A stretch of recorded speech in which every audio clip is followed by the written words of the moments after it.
الحمد للہ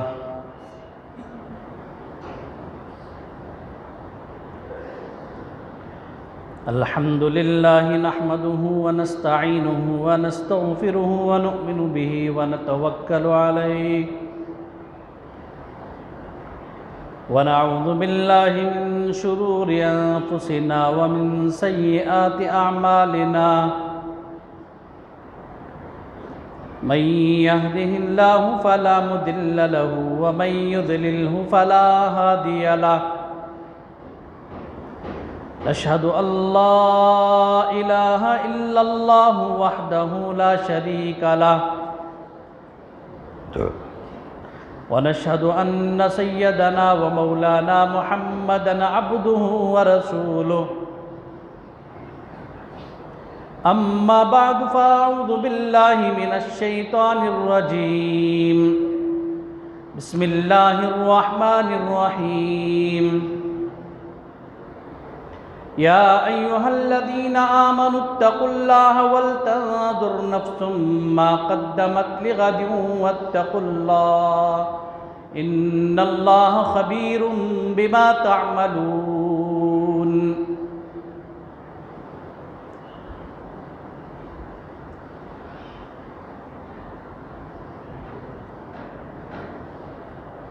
محترم حضرات، بھائیوں، بزرگوں، عزیز دوستو،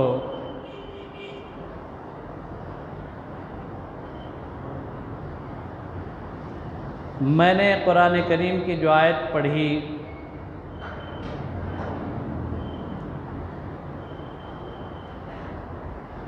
انسان کی زندگی کے لیے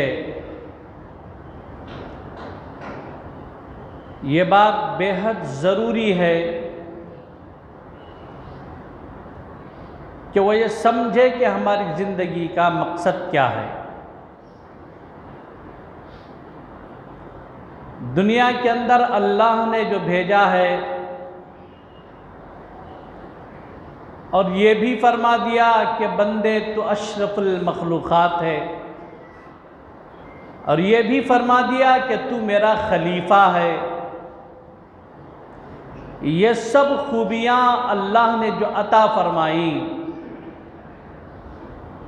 اب دنیا میں اللہ نے یہ ساری خوبیاں دے کر جو بھیجا وہ ایسے ہی تو نہیں بھیجا۔ اللہ نے یہ ساری خوبیاں اس لیے عطا فرمائی کہ تاکہ بندہ اللہ کی معرفت حاصل کر سکے، اللہ کو پہچان سکے۔ اس دنیا کی ذلت، دنیا کے اندھیروں کے اندر رہ کر بندہ اللہ کے نور معرفت کو حاصل کرے، اور آئندہ زندگی میں اسے کیا کرنا چاہیے، جو ابدی زندگی ہے، ابد الآباد ہے، ہمیشگی اور دوام والی جو زندگی ہے، اس زندگی کے لیے کیا تیاری کرنا چاہیے، کیا بھیجنا چاہیے، ان چیزوں کے لیے اللہ نے دنیا میں انسان کو مبعوث فرمایا۔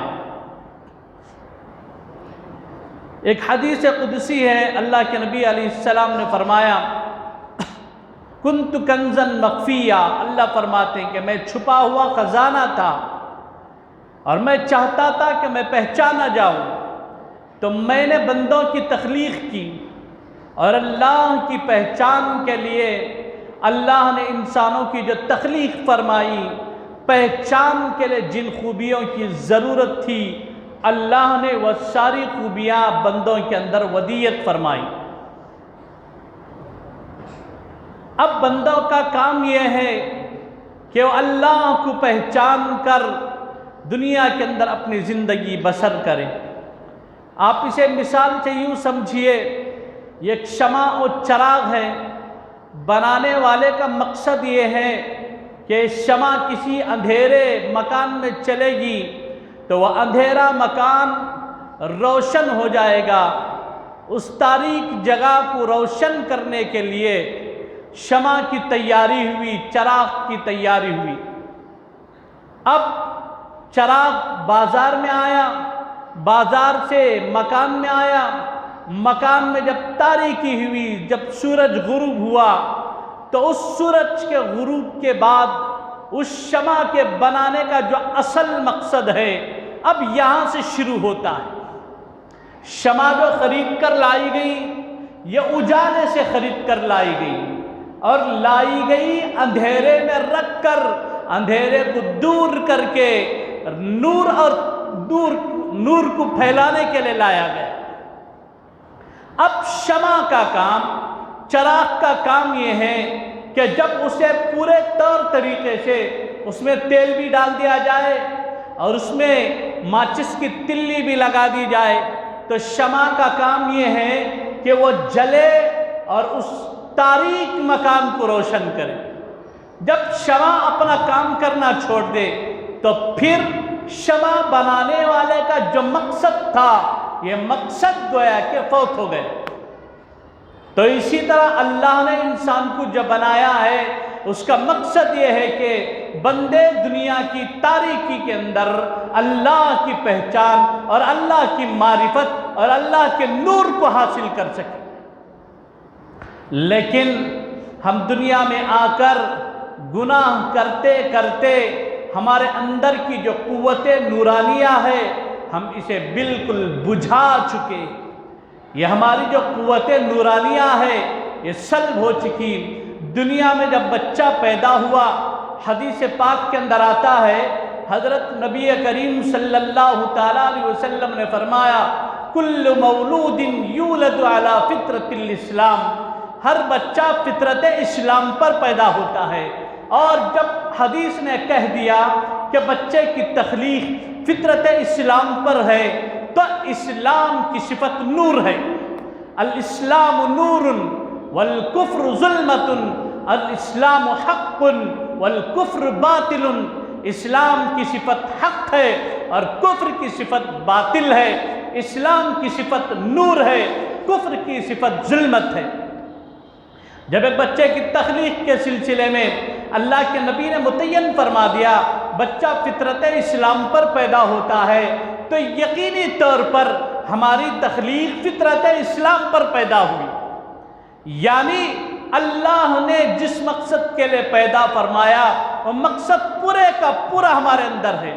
ایک شمع کی طرح جلانے کا مقصد تھا، یہ بندوں سے اللہ کی معرفت کا مقصد تھا، لیکن جیسے جیسے ہم بڑے ہوئے ماحول نے ہمیں گناہوں میں لگا دیا، ماحول نے ہمیں گناہوں میں مبتلا کر دیا، ماحول نے شراب پینے کا عادی بنا دیا، ماحول نے جوا کھیلنے کا عادی بنا دیا، ماحول نے بد نظری کا عادی بنا دیا، ماحول نے سٹے بازی کا عادی بنا دیا۔ ماحول جیسے ملا اس طرح ہم لوگ اپنے دل کی نورانی کیفیتوں کو ظلمتوں میں تبدیل کرتے چلے گئے۔ اللہ نے فطرت اسلام پر پیدا کیا۔ جس طرح ایک شمع کا مقصد تاریکی میں روشن کرنا ہے، اسی طرح ایک انسان کی فطرت یہ ہے کہ اس دنیا کی تاریکی کے اندر، کفر کے جھمیلوں کے اندر، کفر کے جمگھٹوں کے اندر رہ کر بندہ اپنے اللہ کی معرفت اور اللہ کے نور کو حاصل کر سکے۔ لیکن ایسا ہوا نہیں، بلکہ یوں ہوا 1 کروڑ انسانوں میں کسی ایک اللہ کے بندے نے اپنی حفاظت کی، اپنے آپ کو بچایا، اپنے آپ کو گناہوں سے دور رکھا، اپنے آپ کی حفاظت کی۔ وما خلقت الجن والانس الا ليعبدون، اللہ نے انسان اور جنات کی تخلیق کا جو مقصد بیان فرمایا وہ یہ کی مقصد ہے اَلِيَعْرِفُونَ قال السیوطی، علامہ سیوطی نے جلالین کے حاشیے میں بات لکھی لیعرفون، بندے میں نے تجھے معرفت کے لیے پیدا کی ہے، لیکن گناہوں کے دلدل میں پھنس کر گناہوں کے ماحول میں آ کر ہم نے اپنی دل کی دنیا کو خراب کر لیا۔ دل کا جو خانہ ہے ہم نے اسے برباد کر کے رکھ لیا۔ اب پھر ہمارا حال یہ ہوا جس مقصد کے لیے اللہ نے ہمیں دنیا میں بھیجا، اللہ نے پیدا فرمایا، الفوز بمقصدی کے بجائے الفوت بمقصدی ہو گیا۔ اللہ نے دنیا میں جو پیدا فرمایا، اللہ کا مقصد یہ تھا کہ بندے میری معرفت حاصل کرے، لیکن وہ مقصد بجائے فوز و فلاح، بجائے کامیابی و کامرانی کے، یہ مقصد فوت ہو گیا۔ بلکہ کوئی ایک بندہ اللہ کا ایسا ہے جو اپنے دل کی حفاظت کرتا ہے، اپنے دماغ کی حفاظت کرتا ہے، اپنے آپ کو بچا کر چلتا ہے، پھر اللہ اس کے قلب پر اپنا کرم فرماتے ہیں، پھر وہ بندہ جب زندہ دل لے کر باہر چلتا ہے تو پھر اللہ اس کی برکت سے لاکھوں انسانوں کی ہدایت کے لیے سبب اور ذریعہ بنا دیتے ہیں۔ دنیا میں بندہ آیا، مقصد یہ ہے کہ انسان جو تو دنیا میں آیا، الدنیا خلقت لکم وانکم خلقتم للآخرہ، دنیا تمہارے لیے نہیں ہے، تم دنیا کے لیے نہیں ہو، الدنیا خلقت لکم، یہ دنیا جو پیدا کی گئی ہے یہ تمہارے لیے پیدا کی گئی ہے، تم دنیا کے لیے پیدا نہیں کیے گئے ہو۔ یہ آسمان کی زیب و زینت، یہ دنیا کی، یہ زمین کی سجاوٹ، یہ پہاڑوں کی بلندیاں، یا آسمانوں سے برسنے والے قطروں کی خوبصورتی اور عنایاں، اللہ نے یہ سب کچھ انسان کے لیے پیدا فرمایا ہے۔ الدنیا خلقت لکم، یہ دنیا اور اس کے اندر جتنی بھی چیزیں ہیں یہ سب انسان کے لیے پیدا کی گئی ہیں۔ وَإِنَّكُمْ خُلِقْتُمْ لِلْآخِرَةِ، اور تم آخرت کے لیے پیدا کیے گئے ہو، تم دنیا کے لیے نہیں ہو۔ تمہاری پیدائش کا مقصد، تمہارے دنیا میں آنے کا مقصد اللہ کی رضا ہے، اللہ کی معرفت ہے۔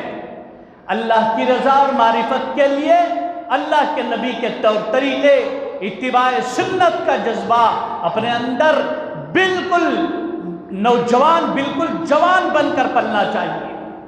جب تک ہماری زندگیوں کے اندر اللہ کے نبی کے طور طریقے نہیں آ جاتے، حضور علیہ السلام کی سنتیں زندہ نہیں ہو جاتی، تب تک ہم دنیا کے اندر تو ہیں لیکن دنیا ہمیں کھائے جا رہی ہے۔ کوئی حسد کا شکار ہے، کوئی غیبتوں کا شکار ہے، کوئی عیاریوں کا شکار ہے، مختلف لوگ مختلف قسم کے گناہوں کا شکار ہے۔ اب اس زندگی سے کروٹ لینے کی ضرورت ہے، اس زندگی کے پانسے کو پلٹنے کی ضرورت ہے، اس لیے کہ اللہ نے جو دنیا میں بھیجا ہے، دنیا میں ہمیں ہمیشہ رہنا بھی نہیں ہے۔ قرآن کریم نے سکندر ذوالقرنین کا تذکرہ کیا، ایک نیک صالح بادشاہ تھا، اس کا تذکرہ قرآن کریم کے اندر آیا۔ ایسے بہت سارے لوگ اور بھی ہیں جن کا تذکرہ قرآن کریم کے اندر ہوا ہے۔ آخرت کے تعلق سے ان لوگوں کے جو واقعات ہیں یہ بہت ہی زیادہ عبرت خیز واقعات ہیں۔ سکندر ذوالقرنین نے اپنی وفات سے پہلے اپنے پاس رہنے والے وزراء سے کہا، بھائیوں دیکھو، جب میری وفات ہو جائے، جب مجھے نہلا دھلا کر تیار کر دیا جائے، جب مجھے کفن پہنا دیا جائے تو میرے دونوں ہاتھ کفن سے باہر چھوڑ دینا، اور وہ بھی دونوں ہاتھ اس طرح رہیں گے۔ یہ جو کف ہیں، ہتھیلیاں ہیں، یہ دونوں بالکل اس طرح کھلی ہوئی رہیں گی، اور میرے دونوں ہاتھ باہر نکال کر چھوڑ دیں۔ خاص رہنے والوں نے کہا کہ حضرت آپ کے حکم کی ضرور تعمیل کی جائے گی، آپ کا فرمان سر آنکھوں پر، ہم اسے ضرور پورا کریں گے، لیکن اس کی حکمت کیا ہے؟ آپ جو بات بتا رہے ہیں، انسان مرتا ہے، اس کے دونوں ہاتھ اس کے کفن کے اندر ہوتے ہیں، اسے لپیٹ دیا جاتا ہے، لیکن آپ جو وصیت کر رہے ہیں کہ دونوں ہاتھ میرے باہر رکھے جائیں اور وہ بھی دونوں ہاتھ کی ہتھیلیاں اوپر نظر آئیں۔ سکندر ذوالقرنین نے کہا کہ بھائیو، یہ دنیا ہے، جب میں دنیا میں آیا تھا تو بالکل اسی طرح خالی ہاتھ آیا تھا جس طرح میں جاتے ہوئے خالی ہاتھ جا رہا ہوں۔ میرے دونوں ہاتھ خالی ہیں اور میں پوری دنیا کا بادشاہ ہوں۔ سکندر ذوالقرنین کا جب نام لیا جائے گا، ذوالقرنین کو جب یاد کیا جائے گا تو لوگ کہیں گے واہ کیا بادشاہت تھی سکندر ذوالقرنین کی، جس نے پوری دنیا پر بادشاہت کی ہے۔ اور لوگ یہ بھی کہیں گے ذوالقرنین جیسا انسان جب دنیا میں آیا تو خالی ہاتھ آیا، جب دنیا سے جا رہا ہے تو بھی خالی ہاتھ جا رہا ہے۔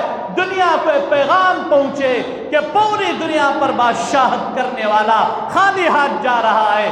جب اس کے ساتھ اگر کوئی چیز جا رہی ہے تو وہ اعمال صالحہ ہیں، وہ اس کے اچھے کارنامے ہیں، اس کا تعلق مع اللہ ہے، اس کا عشق رسول اللہ ہے، اس کے دل میں جو حب نبی ہے، اللہ کے نبی کی جو محبت ہے، اس محبت کو اور اس کے دل میں جو اللہ کی محبت ہے، یہ محبت کو لے کر دو گز زمین کے نیچے جا رہا ہے۔ اے دنیا والوں، جب انسان زمین پر بادشاہت کرتا ہے اور جب دو گز زمین کے نیچے جب چلا جاتا ہے تو یہ دو گز زمین کا ٹکڑا یہ بتا رہا ہے زمانے نے مارے جوا کہتے کہتے، زمین کھا گئی آسمان کہتے کہتے، ہوئے نامور اہل شاہ کہتے کہتے، مکی ہو گئے بے مکان کہتے کہتے۔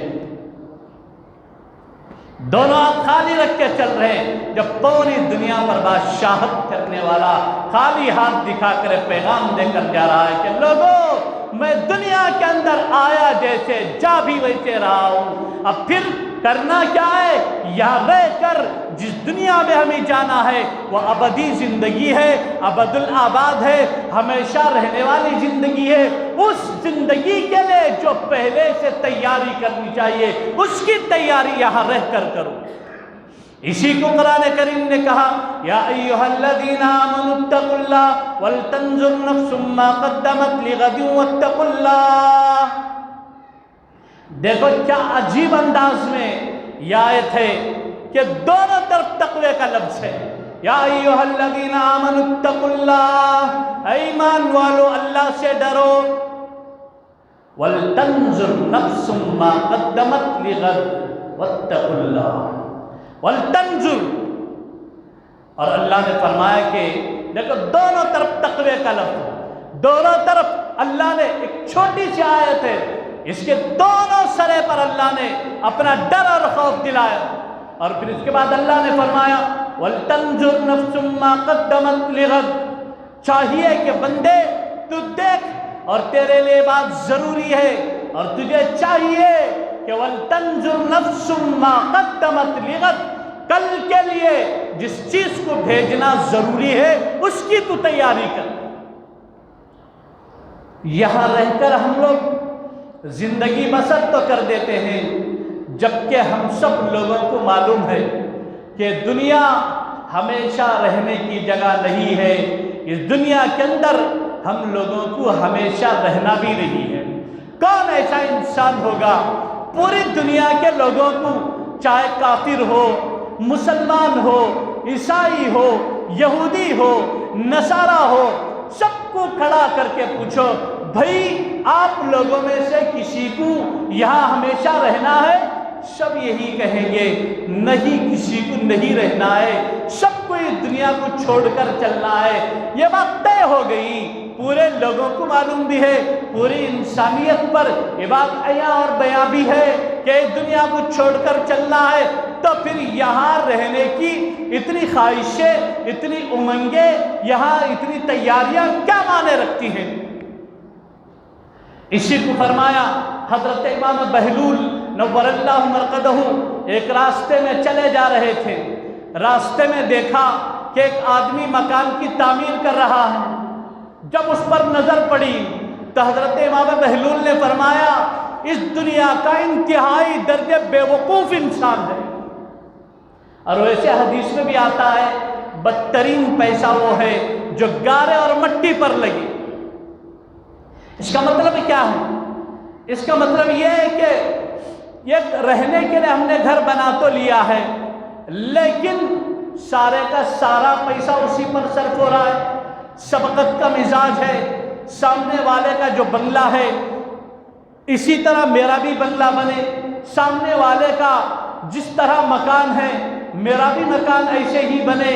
یہ جو کمپٹیشن ہے، یہ جو مسئلہ اونچ نیچ کا ہے، اسے فرمایا کہ بدترین پیسہ وہ ہے جو گارے اور مٹی پر لگے۔ بقدر ضرورت لگانا منع بھی نہیں ہے، ضرورت کے بقدر ایک بہترین مکان تعمیر کر لیا الحمدللہ ہو گیا بس، لیکن پورے کا پورا پیسہ اسی پر صرف کرنا، اس کو کہا کہ یہ بدترین پیسہ ہے، اس کو قباحت سے تعبیر کیا گیا۔ حضرت امام بہلول نے فرمایا کہ یہ دنیا کا سب سے بے وقوف ترین انسان ہے۔ مالک مکان نیچے کھڑا ہوا تھا، اس نے کہا کہ بہلول تم تو ہو ہی بے وقوف، اور تمہیں کیا معلوم یا آسائش یا آرائش یہ تنعمات یا آرام دہ حویلیاں، تمہیں کیا پتا؟ تم تو کبھی سرانے ایک چھوٹا سا پتھر رکھ کے سو جاتے ہو، کبھی درختوں کے پاس لیٹ جاتے ہو، کبھی نالیوں کے پاس لیٹ جاتے ہو، کبھی ویرانوں میں چلے جاتے ہو، تمہیں کیا پتا کہ دنیا کی زندگی کیا ہے؟ حضرت امام بہلول نے فرمایا اسی لیے تو کہہ رہا ہوں کہ تم اس دنیا کے بہت ہی بڑے بے وقوف انسان۔ امام بہلول نے فرمایا ارے بھائی پوچھتا کیوں نہیں کہ میں نے تیرے لیے جو جملہ کہا کہ دنیا کا بے وقوف ترین انسان ہے، تو پوچھتا کیوں نہیں؟ پوچھ تو لے۔ اس نے کہا کہ بہلول چلو یہ بھی بتا دو کہ کیوں مجھے تم نے بے وقوف کہا؟ تو حضرت امام بہلول نے سوال کیا کیا آپ کو اس دنیا میں ہمیشہ رہنا ہے؟ اس نے کہا نہیں، جب جس دنیا میں آپ کو ہمیشہ رہنا نہیں ہے پھر وہاں کے لیے اتنا بڑا مکان، اتنی بڑی سجاوٹ، اتنی بڑی اتنی زبردست حویلی کیا معنی رکھتی ہے؟ کیا تم دنیا کے بے وقوف ترین انسان نہیں ہو؟ تمہیں جانا کہاں ہے؟ تم آئے کہاں سے ہو؟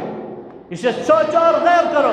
وہ شخص کھڑے ہو کر سوچتا رہا، آخر میں اس نے کہا کہ بہلول میری جو آنکھ بند تھی اسے تم نے کھول دی، یقیناً تم نے سچ کہا، تم نے 100% سچ کہا، میں اس دنیا کا بے وقوف ترین انسان ہوں، اس لیے کہ مجھے اس دنیا میں ہمیشہ رہنا نہیں ہے۔ تو بھائیوں آج ہمارا حال یہی ہے، جس دنیا کے اندر ہم آئے ہیں اس دنیا کے لیے ہم بہت کچھ کرنے کے لیے تیار ہو جاتے ہیں۔ یہ ایک مسئلہ ہمارے سامنے اپنے اولاد کا ہوتا ہے، ان کے بھی حقوق ہیں، لیکن اس کا مطلب یہ نہیں ہے کہ اللہ کی حق تلفی ہو رہی ہے۔ رسول اللہ صلی اللہ تعالیٰ علیہ وسلم سے جو ہمارا رشتہ اور ناتا ہے اس میں کمی بیشی ہو، اور ہمارا یہ حال ہے کہ ہم اس دنیا کے اندر ایسے رہیں، کن فی الدنیا کأنک غریب۔ حدیث پاک ہے، نبی کریم صلی اللہ تعالی وسلم نے فرمایا کن فی الدنیا غریب، کن فی الدنیا، تو دنیا کے اندر ایسا رہے کأنک غریب، جیسے کہ تو ایک اجنبی ہے، ایک اسٹیشن پر بیٹھنے والا ایک اجنبی جس طرح زندگی گزارتا ہے ایسا تو دنیا کے اندر رہ اور زندگی گزار کر چلے جا، اس لیے کہ الدنیا خلقت لکم وانکم خلقتم للآخرہ۔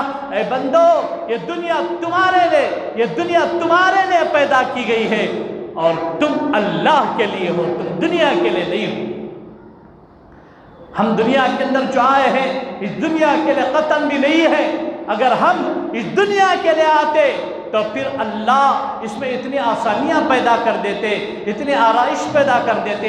ایک آدمی زندگی میں ایک مرتبہ کلمہ پڑھ لیتا، پوری دولت اس کے قدموں میں ہوتی، پوری آرائشیں اس کے قدموں میں ہوتی، لیکن اس کے خلاف آپ دیکھتے جو جتنا بڑا متقی ہے، جو جتنا بڑا پرہیزگار ہے، وہ اتنے زیادہ حالات کا شکار ہے۔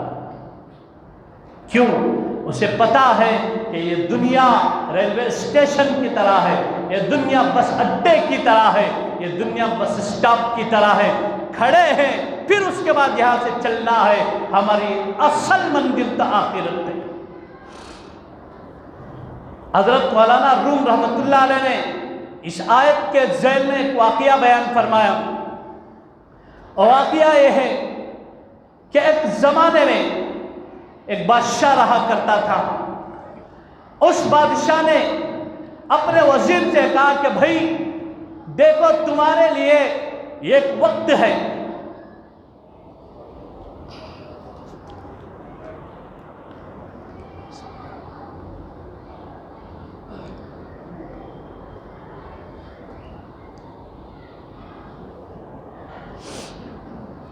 تمہارے لیے ایک وقت ہے اور اس وقت تمہارے سامنے ایک تجویز رکھ رہا ہوں.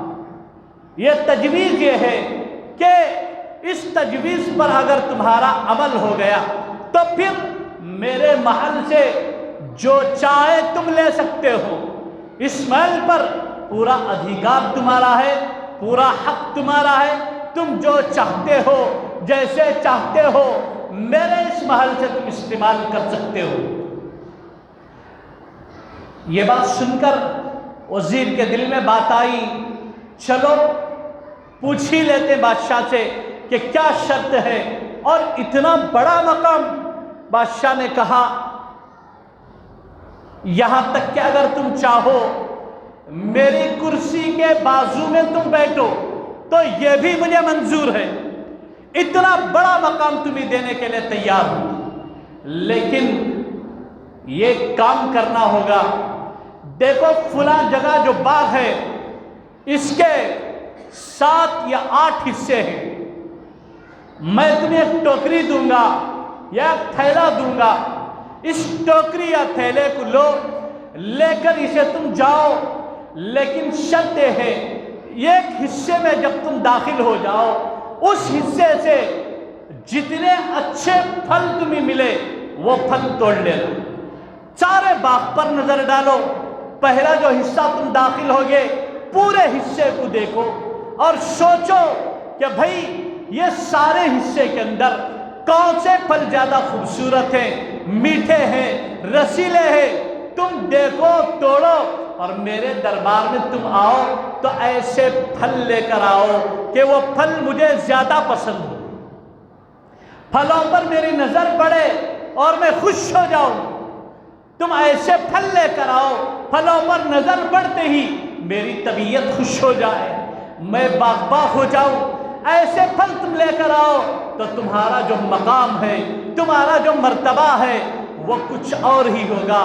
میرے محل میں تمہیں پوری اجازت حاصل ہوئی. یہ شخص مارے خوشی کے ٹوکری لے کر دوڑا، پہلے حصے میں داخل ہوا.